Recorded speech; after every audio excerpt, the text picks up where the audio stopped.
What's up, ladies and gentlemen?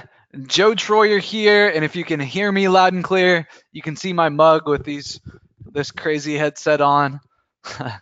Let me know in the chat. That would be freaking fantastic. We're about to get things kicked off. It's about a minute or so past the top of the hour. Lindsay Harvey says very loud. Good, good. Maybe I should tone things down a little bit. Turn it down a little bit. Keith says, looks like you have a ton of questions now. I don't yet. Definitely from the email, we got a good little bounce, so that's great. But unfortunately, we're going to need a lot more. Lindsay said you just maybe jump. Let's see. Jason Moss, you lost some weight, dude. Yes, sir. Yes, sir. I was at about 220 down to 170 in about 3 months. It was longer than 3 months, but in about 3 months, I went from 28% body fat to 18% body fat. So feeling great, man. Hey, Joe Troyer, what's up? Frankie Allen, good to see you. Looking good, brother. Thank you, Jason. Loud and clear. What's up, Derek? I will be sending in questions. Just got your email. Thank you, Frankie Allen. I really appreciate that. And that's not me exaggerating. Like, I want to do these AMAs. I've made the commitment, but I'm serious. I really need the questions, or we're not going to be able to. Let's see. Hi from beautiful Auckland, New Zealand. Welcome, welcome, Wall. Hello, James Saunders. Hello, Teresa. Welcome, welcome. All right, guys. For those of you guys just getting started, don't worry, don't worry. You're still on time. You are good to go. Keith says, just curious, how tall are you? I'm 6'2", Keith. All right. And Willie, are you on the call today, boss? Willie. Let me see. Willie, I don't see you on yet. So big shout out to Willie. So on one of the last webinars, I was talking about just high level some of the things that have worked for me in terms of weight loss and just feeling better in life. I'm going to be doing a full webinar talking about this probably either by the end of this month or the beginning of next month. Maybe we'll do it to kick off January. But I gave some advice. This was about a month ago after one of our webinars. I just turned off the recording. You never know what you're going to get with me, right? And I just answered some personal questions that had come in. And one of them was kind of about my weight loss, my health, what I've been up to. And so I shared like very freely exactly what I've been doing. And Willie took action. Willie lost 22 pounds in basically 40 some days. So big congratulations, Willie, man. You deserve it. Stick with it, man. Stick with it. You're only going to feel better and better every day. Hey, Roller, good to see you. Welcome, welcome. So without further ado, ladies and gentlemen, let's get things kicked off. You guys know I don't like to waste your time, so let's go ahead and jump right in. So the first question that we have for today, Mike asks, is it worth ranking videos for local service niches if your goal is lead gen? In particular, niches that don't have a strong how-to component to them. For example, plumbing or electrical, or how to fix a faucet, etc. So is it worth ranking those videos? 100%. I completely believe that it's worth ranking those videos for two reasons. And I think that people think about the second reason, but they don't really think about the first one. So first and foremost is you want to boot competitors from the first page of Google, right? And you want to add just one more keyword phrase that you're going to rank for. Why? You're taking market share away from your competitors every time you do this, but your goal at the end of the day should be to control as many spots on Google as possible, right? Paid spots, organic spots, Google My Business listing spots, right? The rest of them, videos, citations, whatever you can get on Google, and you want to become the go-to, right? Because of dominance and also perception. Okay, because of dominance and perception. If you're ranking all over the place and people also perceive that you are a good brand to do business with, you're going to get a lot of business, right? So Perception is key though, right? So how can you give people the perception that you're a good brand or the client that you're working with is, right? Get reviews, hammer the reviews, make sure everywhere that you guys can get reviews that they're showing up and that those places are ranking in Google, right? So you can get reviews on Facebook and get reviews on Yelp, right? And you can rank those sites very easily as well inside of Google search. What else can you do for perception? Okay, retarget. Retarget with testimonials. Okay, retarget with an as seen on campaign, right? Control the perception and what's happening in the prospect's mind and be dominant, right? And you'll control a large piece of the market. And then the second is, yeah, you're going to get calls, right, from the actual videos themselves ranking in Google. So with number 2, folks, at the end of the day, ranking videos isn't going to like get you rich, right? Like it's not. From one client, one offer in one area, you're not going to be able to like hang your hat up and be like, yeah, I don't need any more advertising, right? Does that mean that you can't get a call a day from video? No.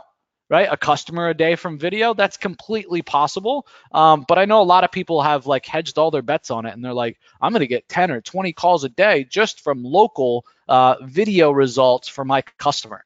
That's probably not going to happen. Next up, Dan Kurtz asks, let's see here. This is a long one. Let's see. What would be the best way to fully automate your pay-per-lead business or your pay-per-call business if you were a one-man show? So from prospecting to the sales conversation to the build out and fulfillment, and then the incremental upkeep for the entire system. He says, I have some ideas to make it a reality, but I'd really like your spin on it. So yeah, let's jump in. And guys, for those of you that don't have a pay-per-lead business, if you have any other type of business, most of this stuff is very, very applicable as well for your business, whether you're a more traditional agency offering SEO or AdWords service or Google Ads now it's called, or you don't do any marketing services, but you provide some type of B2B service. This is definitely very applicable for you as well. So what you want to do is obviously eliminate the bottlenecks. And I just wrote down some of the big bottlenecks that I faced and how I got past them in our very own pay-per-lead business. So in terms of sales, I would set up an evergreen cold email sequence that pushes people to a calendar to book a meeting with me, right? First and foremost, if I was time constricted, that would be the number one thing that I focus on. Okay. The reason I say that I word this the way that I do is very important though. Evergreen cold email sequence. Okay, so what I mean by that is you're not using like Gmass or any of the other free plugins and every day having to send out emails using that plugin and then follow up 2 days later using that plugin and then 3 days later if they still don't respond, follow up again, right? Like that's just not going to work. You're going to forget. You're not going to be able to keep track. It's just going to get dropped. And so the reason that I say evergreen is that's how we build our sequences, right? They're evergreen, meaning I add a lead to our system, they're automatically going to get an email day 1, day 4, and day 7, right? Trying to get them to book into my calendar with me. Okay, if they don't respond from there, they're going to then go on a long-term follow-up sequence where I'm hitting them every 7 to 14 days instead of every 3 to 4 days. Okay, and whenever that person opts in to the calendar and says, yes, Joe, I want to meet with you, they book their appointment, they book their time, they're automatically going to be yanked from those sequences so I don't look like an idiot trying to get them to book an appointment with me and they already have. Okay, so that's a very important distinction. A lot of people try cold email. Joe, I've tried cold email. And when I really talk to them, that's what they've done is they've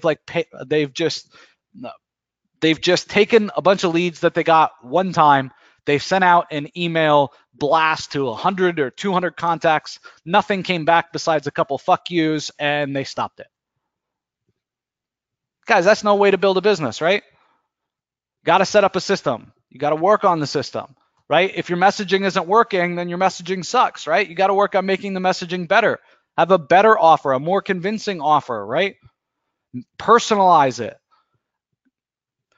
All right, I think I concentrated on that one just enough. All right, so under sales then, the other thing, a big hiccup that I see, and people just fall face first on this one all the time. I've helped so many people at our live workshops and live events literally close deals while they're here, and then they go to actually get the customer to sign the contract and they don't have it ready. And it's like, oh, I got to go map all these fields and I got to go fill in the lead price and I got to do this, I got to do that before I can even send the contract to the proposal or to the prospect, right? And all the while, you just told the prospect 10 minutes ago that you were going to send it all over, like right away, right? Now you're like freaking out, you're sweating bullets. Don't be doing that, right? You should be using a system where you can have your contract all set up, ready to go. Any of the information that you need to set up with your, or that you need to input into that contract should be as easy as you filling out a form with 3 or 4 pieces of information and hitting go, and then it gets sent to your prospect. Okay, so have your contracts all ready to go. So all that you got to do is add the prospect's email and 1 or 2 other pieces of information. Okay, don't let that rely on you going and doing something immediately. Trust me, this sucks. It's horrible. Okay, once you grow past this, right? Once you grow past just cold email, right? You got your contracts ready to go. You're trying to grow past just cold email. What do you do then? Okay, then I would work on having a sales team book appointments on my behalf through my calendar, right? And then I'd follow the same exact sales process that I've been following, right? For however long this took, right? But this is exactly what we've done inside of our pay-per-lead business. Next up is onboarding, okay? So we found that onboarding, most of you guys aren't even doing onboarding. Can I get a 1 if you're not really doing onboarding? A customer signs up and they're like, so how's this work? And you're like, great question. So I'm going to get started. And in 2 or 3 weeks, probably we're going to have a phone call and I'll keep you updated with my progress. How many of you guys' onboarding sounds similar to that, or maybe not even quite that good? Yeah. So what I would do if I were you is just, once you start getting the sales flow down, and then I would focus on onboarding. And the simplest way to do it, folks, is just to run a weekly webinar. It's like every Wednesday, I'm going to walk you through the platform. I'm going to show you how this works. I'm going to, answer all your questions. Guys, you can record that literally one time, right? And then replay it like it's live every single week on Thursdays, right? Or whatever day you want to do it. And then have one of your team members answer the questions. I suggest that you start it, you run the webinar, you get all the questions, right? You figure out how to ace those questions and answer them really, really well. Make the customers happy, make them excited for the future, right? Solve any questions or issues that they have, and then hand that off to a VA. So, or some other team member in your business. So as the business owner, I believe that you should be very project focused, right? You should be jumping in to swoop in to make a new sales process. You get it to work, you vet it, you create the system, you create the process, and then you jump into the onboarding process. Again, you get to be the hero, right? You get to be the face, you get to do your thing, you get to figure it all out, which is what we as entrepreneurs are really good at. Doing the day-to-day shit, we're not so great at. We're just not, right? But running a new project, that's fun, that's exciting, right? Get in, figure it out, and then get it off of your plate and go on to the next thing. Last but not least is billing. So 3 quick tips for billings. First and foremost, whether a call is qualified in a pay-per-lead business, we listen to all calls in order to understand if a call is qualified. So that's a task from the very start that if I were you, I wouldn't touch. It's just monotonous work that frankly you should be outsourcing, and it is a super easy task to outsource. And if you think about it, really you're only going to be paying somebody if there's calls for them to actually listen to and then tell you if they're qualified or not qualified, right? Meaning if they're billable or they're not. So you're only going to have to pay for this when you're making money, i.e. when you're generating phone calls. So it's a pretty controlled expense as well. So even from the get-go, from the very start of a pay-per-lead business, I would definitely have this hired out. Okay. Next up is always get a prepayment. Okay. We work on retainer. Okay. Or we get paid in advance in everything that we do. Okay. You don't pay me for next month, I'm not starting next month's work, right?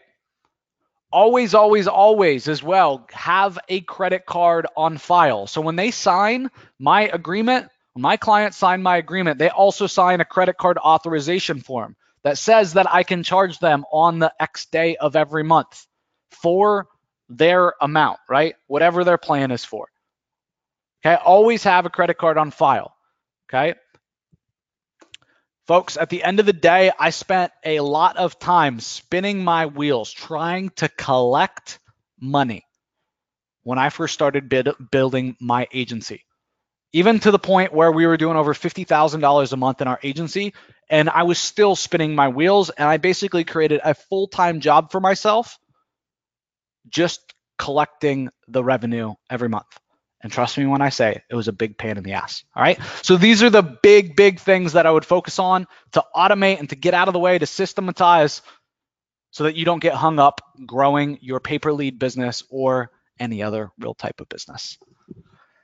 All right. Next question comes from Larry Wierciak. So Larry, I hope first and foremost I didn't butcher your last name too bad, buddy. Larry says or asks, what do you think is a better business builder? Making phone calls or sending repeated emails? So this is a really good question, and I'm curious your guys' take. Okay, let's say that you have an agency, you run an agency. I know so many of you guys do, right? What's a better business model? Right? A better business builder. What's a better way to get sales, to get prospect? Phone calls or emails? Let me know inside the chat. I'm curious to get your guys' point of view.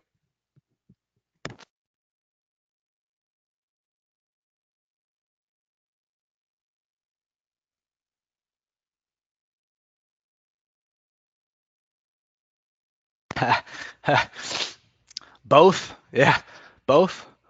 Yeah, so honestly, both together is probably the best, right? Let's see. James says whatever works for you.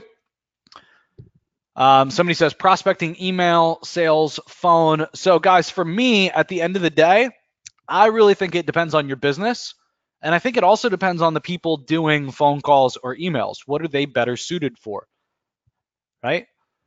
Right? Like if I have a virtual assistant that can send out a bunch of cold emails, right? But they can't talk very well on the phone. They're not very good at sales. And I haven't really done a great job at teaching them our sales process, improving the model for them.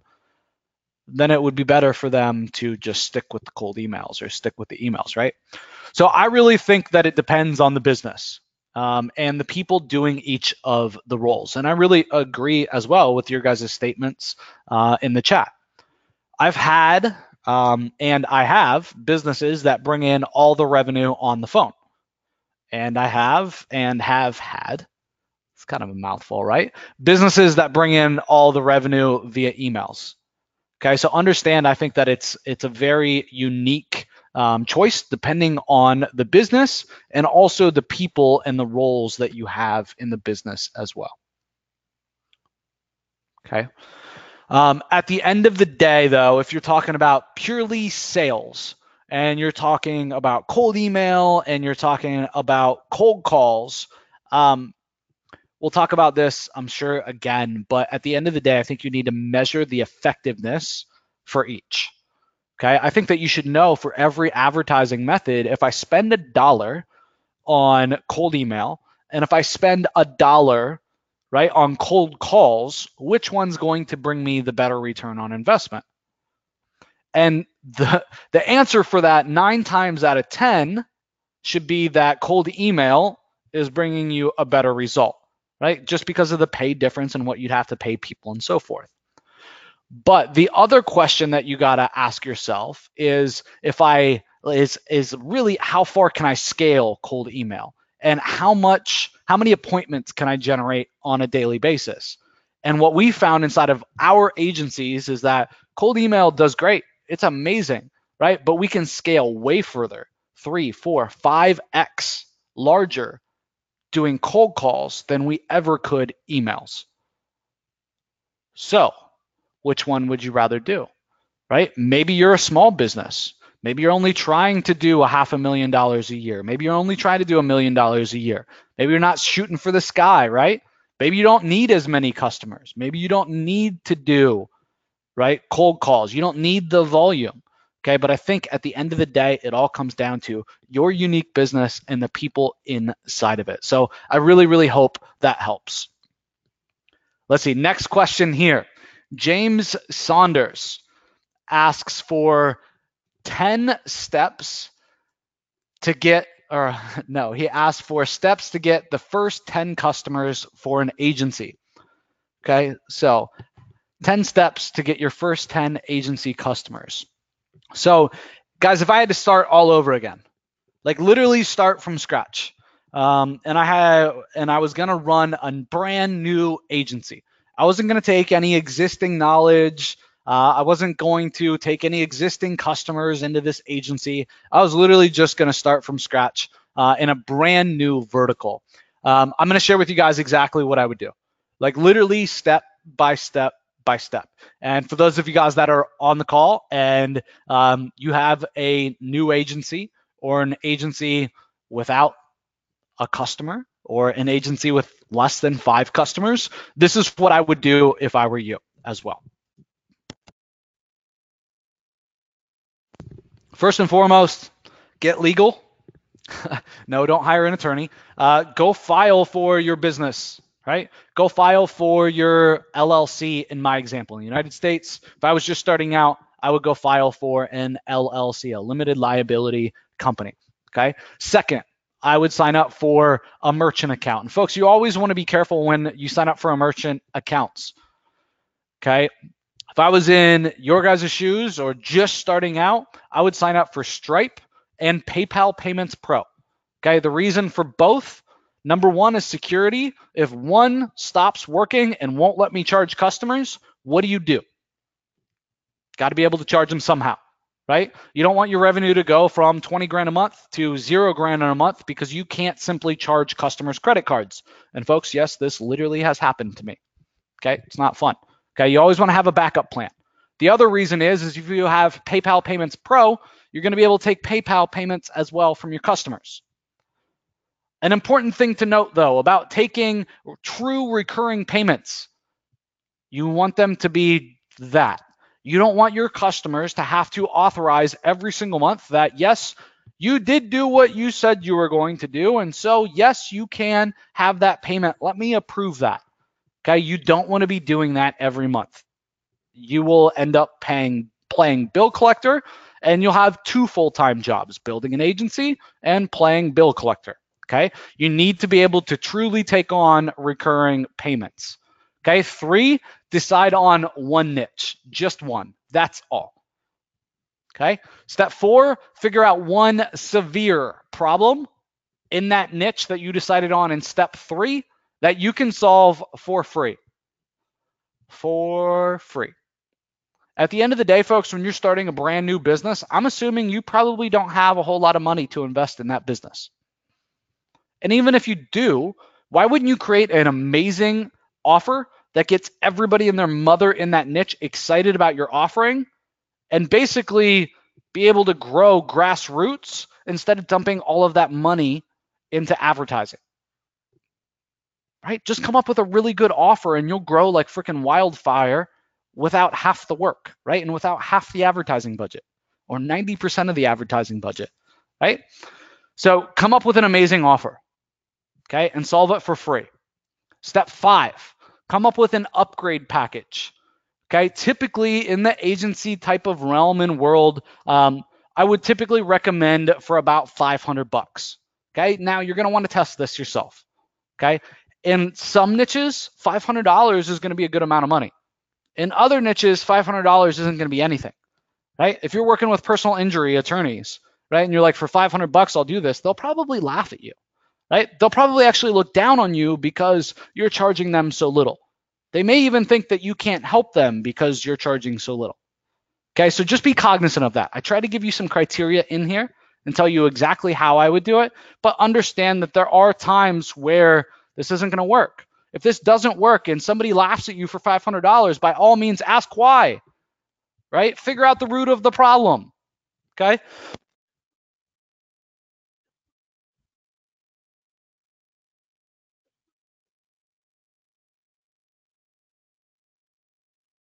So for that $500, and sorry for that, had to cough. For that $500, you should be adding on more additional deliverables and things that you're doing to that free offer. They should be very connected. It shouldn't be like, I'm going to give you free reputation management, and then the $500 upgrade package is I'm going to record 30 videos for you and rank them on Google. Folks, they're not fucking connected. They got to be connected, right? It should help round out that solution, right? So whatever you do to solve and you do it for free, think about the next step or two that you could take or that you could do for somebody that was completely done for you that you can offer for 500 bucks. Okay. Next up, step 6, come up with a core offer for at least $1,000 a month minimum. Okay. In an agency or freelancer even type of role, I don't believe that you guys should be offering any type of services for under $1,000 a month ongoing.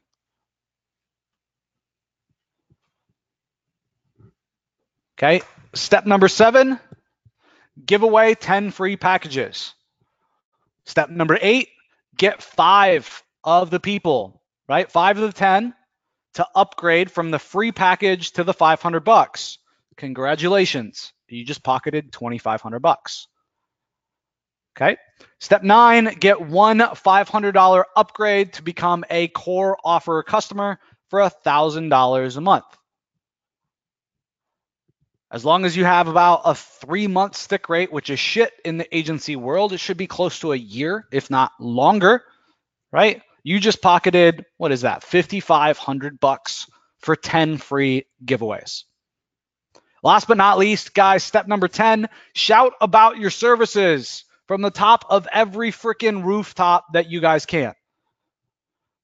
People ask all the time, should I try LinkedIn? Should I do cold email? Should I do voice drops? Should I do cold calls?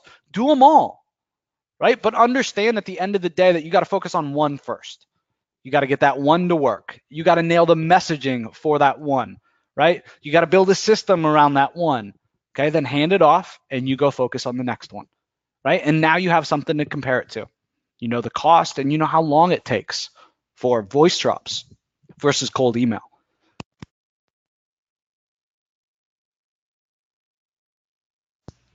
All right, so Derek says, covered in a previous training, right? Yes, I did. This is a little bit different fashion, right? This is truly 10 steps. I have broken this down in previous courses and previous trainings, but not quite this fluid and in 10 steps. Nice, nice. Another answer that should have been a course all in and of itself. Awesome. Glad you guys like it. All right, next up, Amir Amin asks, when you search for dental implants, Sutton Coldfield, which I had to look up is in England, so don't feel bad if you're from the States and didn't know like me, and you only see 1 or 2 business listings, although there are more dental implant dentists or companies than just that 1 or 2 in Sutton Coldfield. How do I add my business there? Why aren't they showing up? So I took that as, how do I get my Google My Business listing to show up for specific keywords? Okay, at the end of the day, I really think that it comes down to 2 major things. Okay, first and foremost, and the easy one, make sure that you're using all the applicable categories in Google My Business. And typically, this is the issue or this is the mix-up, right? I've looked at literally hundreds, if not probably over 1,000 Google My Business accounts now. Okay. And I see one of the most overlooked things is the category selection inside of Google My Business. Okay. So you want to make sure that the business that you're working with or your business is using all of the applicable categories to that business, right? Next up is SEO and what I would say on-page optimization 101. Okay. Build out some optimized pages or a page for the service. Okay, so again, if you're going after dental implants and you have a dentist website, build out a page that's all about dental implants. Okay, put in some images, optimize them for dental implants. Put in your major header tags, H1s, H2s, H3s. Optimize them around dental implants and the location. Put in the areas that you service. Make sure you got your full NAP, right? Just some very basic SEO on-page optimization 101. And then last but not least is get some incoming links to that brand new page, and you should be ranking in GMB in no time. In this specific example, I actually did go and look. I found that there are other dentists in the area, but there are no other dentists that actually have dental implants periodontist in the area, which is the keyword they really should have in order to rank for dental implants. So I hope that helps, Amir. Next up, we got a question from Wall D. So Wall D says, will YouTube penalize me for optimizing my video for too many keywords, and how many keywords are too many? So this is a really good ask. And Waldy, your question was really, really long, but I think I summed it all up in this short little phrase. So if I were you, I wouldn't optimize for more than 5 to 10 very, very closely related keywords. Okay. And I'd only be on that, up to 10. I'd only be on that side, the 10 side of the keywords, if it's local. If it's not local, probably would be more around like the 5 to 7 range in terms of keywords that I would optimize for.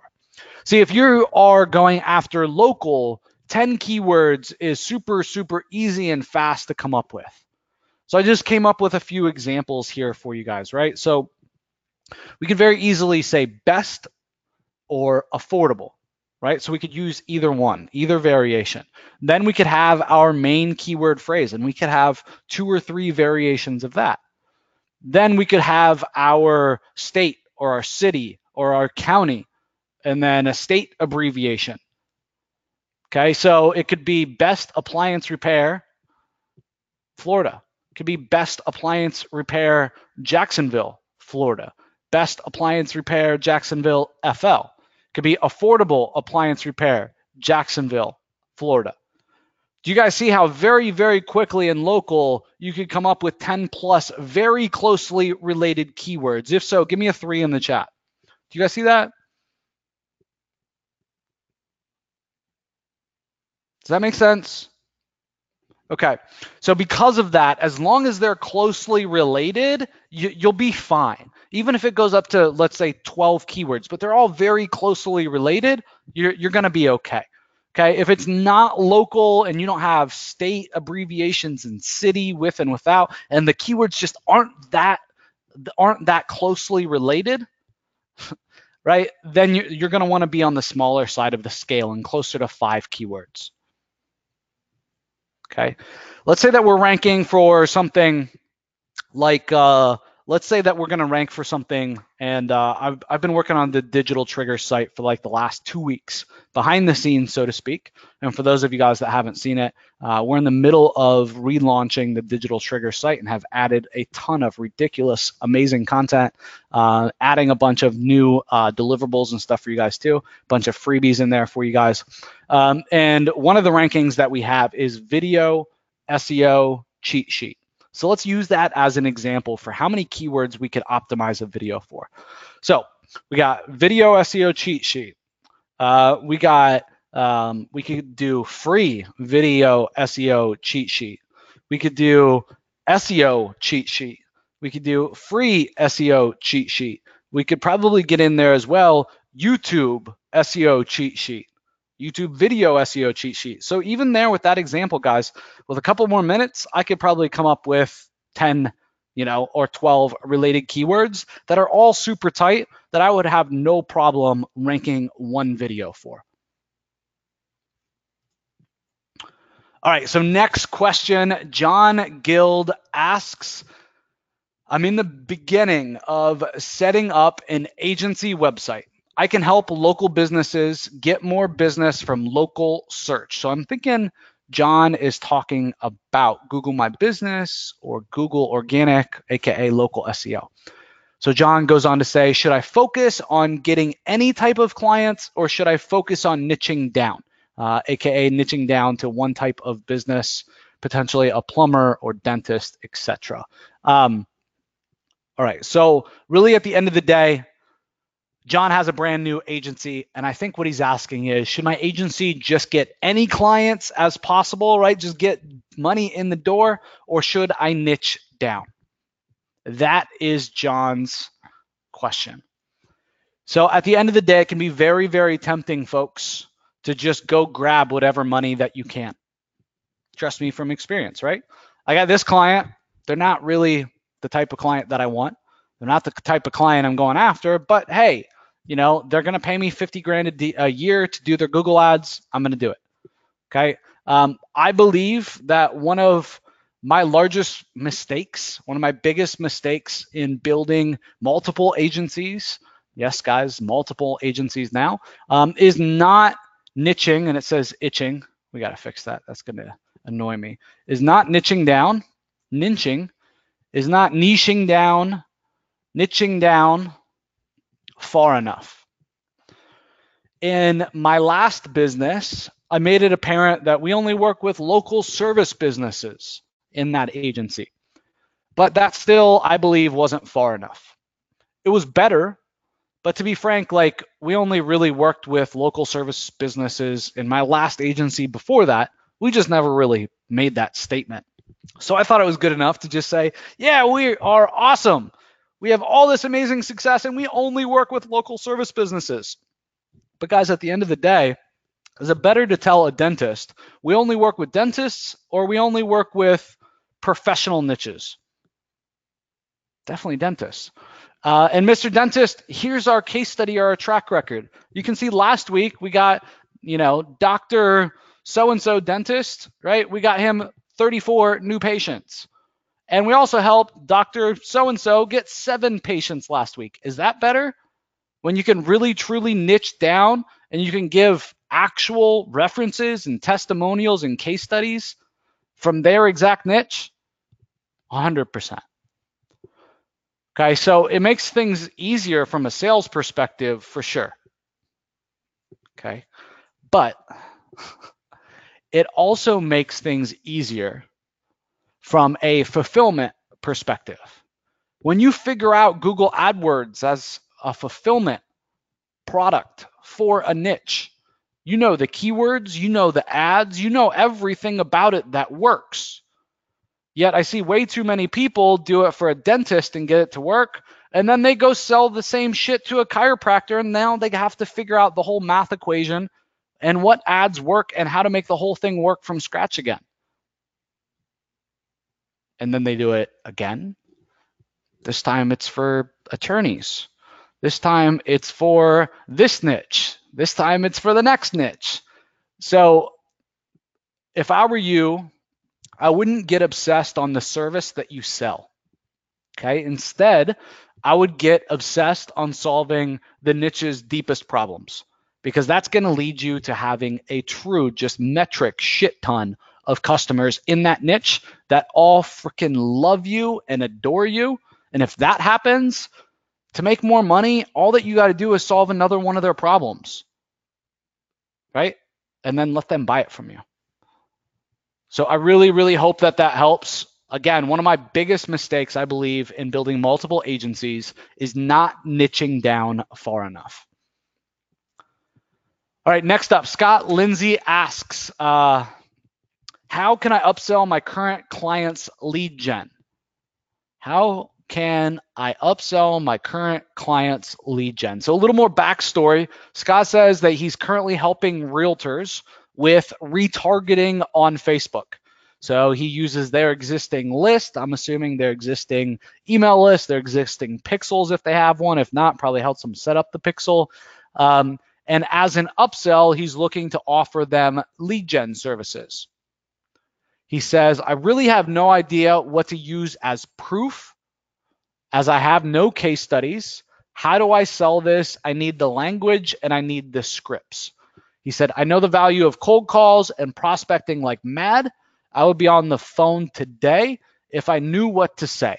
All right, so let's break this down. And folks, this isn't just for Scott. This is going to work for Scott like gangbusters. I have no doubt in my mind if Scott does this, he's going to crush this and bring on 5 or 6 customers in the next couple of days if he just follows this process. Okay, but everybody else on the call, everybody else watching this video on YouTube, guys, it's going to be very, very simple. You guys can swipe and deploy this, all right? So first and foremost, like, stop being a pansy. Just make the damn offer, okay? Like, you're overthinking the shit out of it. You probably asked me the question for the AMA 2 weeks ago, and because of it, you've been sitting on your hands for the last 2 weeks, right? I appreciate the question, and I want to help you. I really do, and I'm going to help you now, but just make the damn offer. Understand that done is better than perfect, okay? Done is better than perfect. I like things the way that they are. I like things to be a certain way, right? But at the end of the day, done is always better than perfect, okay? So here's how I would do it. I would frame the new quote unquote lead gen or pay-per call or pay-per lead program or new SEO program or video ranking program or Google Maps program, right? Whatever it is, I would frame it as a new beta program, okay? In your example, you're talking about Facebook ads. You could do this with Google ads though too, right? Give them 30 days for free. Okay, so say I'm going to put my money where my mouth is, right? For the next 30 days, I'll run your ads. You just pay the ad spend. I'll run, I'll set up, I'll manage everything. All the ads, all the images, the landing pages, the forms, routing all that stuff to you, all the technical stuff, I'll do everything. Okay, and make a list of all that stuff. Okay, after we run it for a month, we'll have a meeting. You and I will sit down, okay, face-to-face or via GoToMeeting face-to-face, virtually, right? And you can help us decide what's fair to charge, right? You can help me decide what's fair to charge. We'll look at the value that you got. We'll look at how this stacks up to everything else that you're doing. And all that I ask for is 2 referrals and a testimonial if you're happy with the results. That's it. There you go. Does anybody on this call think that they couldn't do this and bring on 5 customers in a week? Right? This is an amazing offer, right? You're putting your money where your mouth is, right? And you're getting testimonials, you're getting referrals, which is just going to put you on a catapult in terms of launching your business and scaling your business. If you don't think you could, let me know in the chat. No, of course you could. This is a bold offer, right? This is a good offer. This is a great offer for a local business, okay? And they would be stupid not to help you, not to snatch up this offer. Okay, so this is exactly how you do it, okay? Once the 30 days is up, right? You hit day 30, you pause those accounts. You don't let that thing keep running. I've done this enough times, okay? They say, yeah, let's meet in 2 weeks. I've been busy. All these leads got me slammed. No, no, right? I'm the one that got you busy. We need to meet right away. I paused the Facebook account, right? Once we meet, once we figure out a direction moving forward, I'm happy to turn things back on again, right? Pause the account. Make a reason that they need to meet with you, okay? And here's the beautiful thing. At day 30, you're going to figure out some shit worked, some shit didn't work. Right? You're going to figure out, yeah, this type of ad, this message, this offer, this worked, this didn't, this worked like gangbusters, this didn't. And you're going to have an understanding of the niche. You're going to know what works and what doesn't.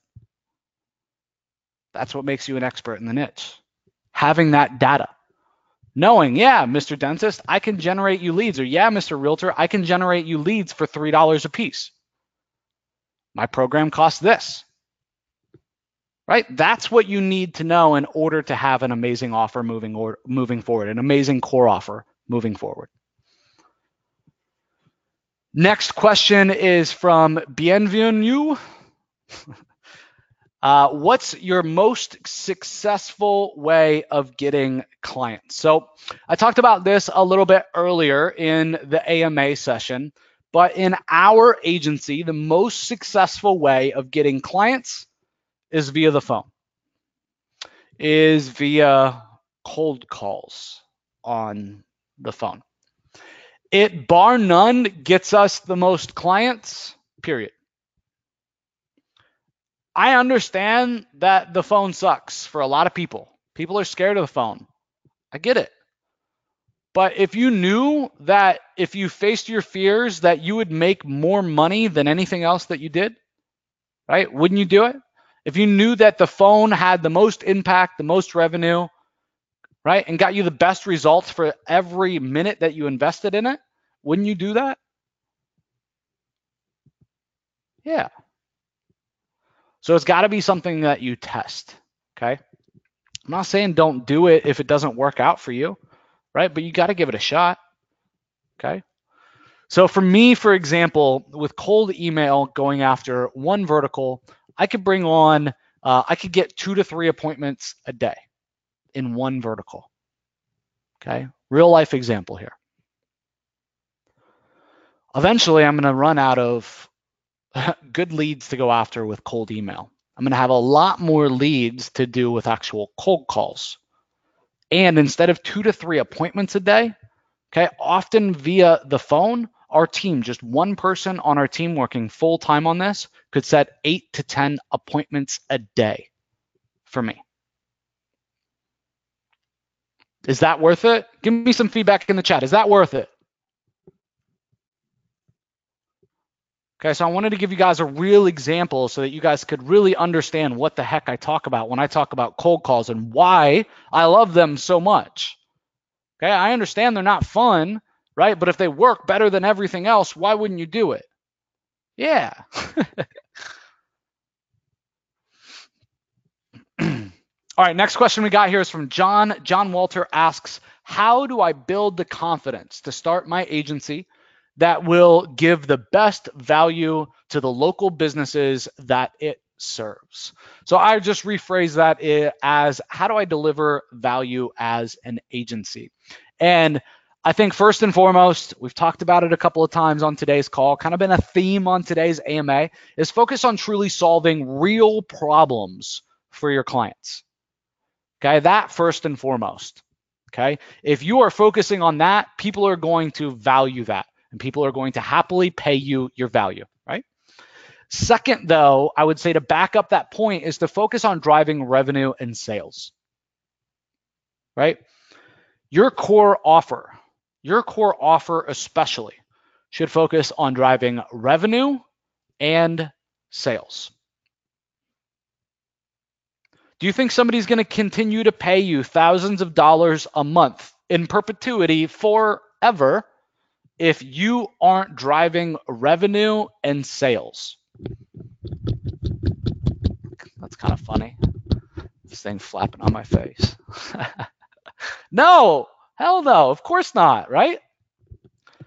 So there's been a lot of people in this industry talking about delivering services and products and charging those price points that aren't ROI driven. I don't know how any business is going to continue to pay you thousands of dollars a month if you can't show them that you're driving revenue and sales to their business that far exceed the amount that you're charging them each and every month. Next question is from Dan. Dan, I didn't get your last name, so I can't give you a shout out here on the call. Dan asks, what are your thoughts on using one account to manage several Google My Businesses? Wait for it. I just pulled 10 in one area, and I was going to use one Gmail account for all 10 of these locations. Wait for it. Wait for it. Hell no, Dan. Don't you ever do that. And nobody on the phone should ever do that. Nobody watching this video on YouTube should ever do this. And here's why. I'll tell you a little story. I have an agency friend of mine. that I have helped coach. It was a very successful local marketing business. His team consists of an intern, one full-time kind of more manager, ops manager, and client manager type of role in the office, and then either 2 or 3 virtual assistants, and very highly profitable business. By now, probably doing either $60,000 or $70,000 a month recurring, with very little cost of goods sold. Because they're doing Google My Business and local SEO, they have very high profit margins, right? Their investment is their labor, right, and their systems and processes. So they didn't follow my direction, and they winded up getting screwed. So here's the dealio. They have lots and lots of clients using Google My Business. They were using the manager function inside of Google My Business. And they had one account, one Gmail account, that was a manager for all of their clients' accounts. And their team started getting happy, let's call it trigger happy, inside the account and optimizing all of their business accounts like crazy, right? Like all day, every day, in and out of accounts, optimizing this, optimizing that, right? Like, and it looks suspicious to Google. So who can guess what happened? Let me know in the chat. $250 American Express travel privileges voucher in the chat to whoever can guess what happened. What happened? Lindsay Harvey, crash. Lindsay, send me your email, and I'll shoot you that $250 in Amex travel privileges. Shut down. Their account got shut down. What do you guys think happened to each and every one of their clients' accounts?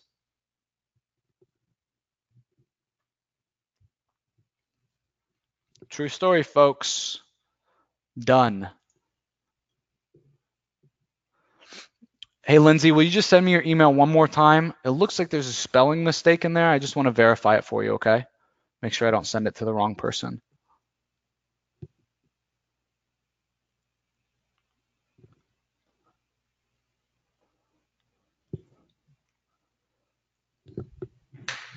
So, folks, when it comes to Google My Business, you want to think about what's suspicious, what wouldn't be normal. And yes, he did end up getting his account back, and he did get all of his clients' accounts unsuspended. Okay, but folks, it took a long time. Okay, it literally took weeks, and his clients were panicking and freaking out. Their businesses tanked, right? And he was the one to blame. Okay. So just be very, very careful, okay? Yeah, you don't mess with Google. All right, Lindsay, I got that email. I'll shoot it out to you today yet after the webinar. All right, guys, so that is it. I hope that you guys enjoyed today's webinar. I'm not joking when I say at the end of these calls that I love doing these, but at the end, the last couple weeks, I keep saying the same things, and I got to get these things from you. If you guys want these to continue, you guys want to keep jumping on these calls with me, I need you guys to do 2 things, okay? And I got to get you guys to do 2 things. This call, literally life and death scenario for this webinar, depends on this on these 2 things. All right. First and foremost, subscribe on YouTube so that you can get the replay. Okay. And then secondarily, ask a question for me to answer on this webinar. I think you guys can see that I am very, very giving on these webinars. I try to do my best to truly help you guys out as much as possible. I try to leave no stone unturned when I'm answering questions too, so that you can like literally take exactly what I said and go run with it and get some amazing results in your own business. All right. So if you guys got questions, let me know in the chat, right? You got a unique scenario, you got a client that's not ranking, whatever, shoot me the details. Right? You want me to review a Google AdWords account and give you some feedback? No problem. Like seriously, ask me some good questions, right? And I need them for the AMA, or again, we're not going to be able to keep running the AMA long term. All right. So I'm going to shoot this to all of you guys in the questions box, but I'm also going to throw it inside of the chat.